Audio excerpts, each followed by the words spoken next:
লোকের যদি মাথায় বাড়ি মারে, পুলিশের কাছে যখন বিচার যায়, পুলিশ তোমাকে ধরে নিয়ে থানার মধ্যে লকআপ করে। 2 দিন নয় 3 দিন যখন পার হয়ে যায়, তোমার কেসটা রেজিস্টার করে তোমাকে কোর্টে চালান করা করে না নাই? আমার মুসলমান নামাজি, আজকে দেখেন নামাজিরা জেলখানার ভিতরে হয়তো 1 মাস 2 মাস 3 মাস আপনার টাকার যদি বেশি গরম আছে 3 দিনের ভিতরে ছেড়ে দেবেন। বন্ধুরা আমার, হাকিমের কাছে যদি 1 লক্ষ 2 লক্ষ টাকা নিয়ে যদি বলেন, হাকিম সাহেব আমার আসামি ভাইকে তুমি ছেড়ে দাও, নিশ্চয়ই সে ছেড়ে দেওয়ার জন্য বাধ্য হয়ে যাবে। আল্লাহ রাব্বুল আলামিন বলেছেন, এর বিশ্বের মুসলমান, আমি আল্লাহ যেই দিন হাকিম হয়ে বসবো, সারা পৃথিবীকে যদি বিক্রি করে যদি আমি আল্লাহ আমার সম্মুখে যদি হাজির হয়ে যাও, সেই দিন আমি আল্লাহ তোমার সারা দুনিয়া বিক্রি করে যতগুলো টাকা হবে, ওই টাকা থেকে আমি আল্লাহ বলার মতন আল্লাহ নয়, সেই দিন তোমার মৃত্যু যেটা বিচার সেটাই সেই দিন হয়ে যাবে। বন্ধুরা আমার, পৃথিবীর ভিতরে মানুষের জন্য জেলবাস আছে না নাই? এই বাবা আছে না নাই?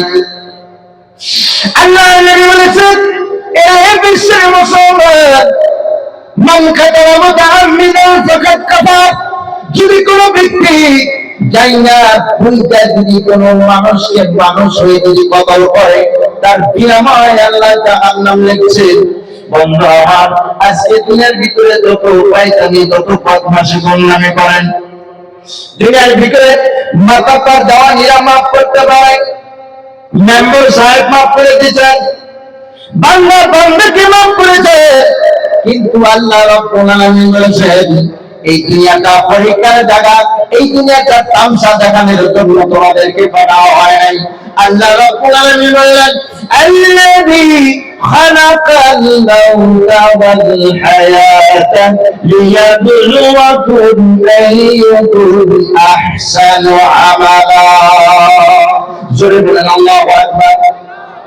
বন্ধুরা আমার, এই পৃথিবীর ভিতরে যদি আপনার কাগজপত্র নথিপত্র 51 এনআরসি 66 ভোটার লিস্ট আপনার যদি ঠিক নাই, আপনি মানুষরা ঠিকই আছেন কিন্তু আপনার কাগজপাতি ঠিক নাই, তাহলে বলেন তো দিকে আপনার ডি ভোটার হওয়া দরকার আছে না নাই? ভাই ডি ভোটার হবেন না নাই? এই আসামে আর জায়গা হবে না, আসাম ছেড়ে আপনার বাংলাদেশে যেতে হবে, ঠিক না?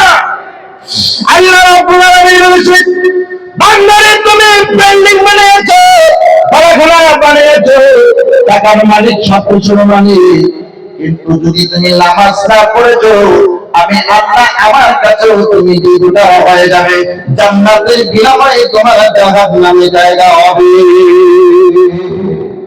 ঠিক না?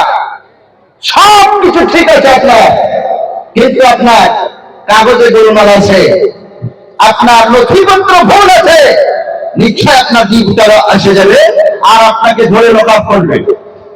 কিছুদিন আগে বাংলাদেশে অনেক কয়েকজন লোককে অবৈধভাবে বাংলাদেশে প্রচার করে পাঠানো হয়েছিল, তারা আবার কিন্তু ঘুরে আসছে।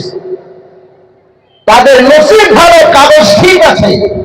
ভাই কাগজ ঠিক না থাকলে যেরকম বিপুঠার সবকিছু করেছেন, নামাজ পড়েন না, আপনি নিজের কাছে জীবিকা হয়ে যাবেন।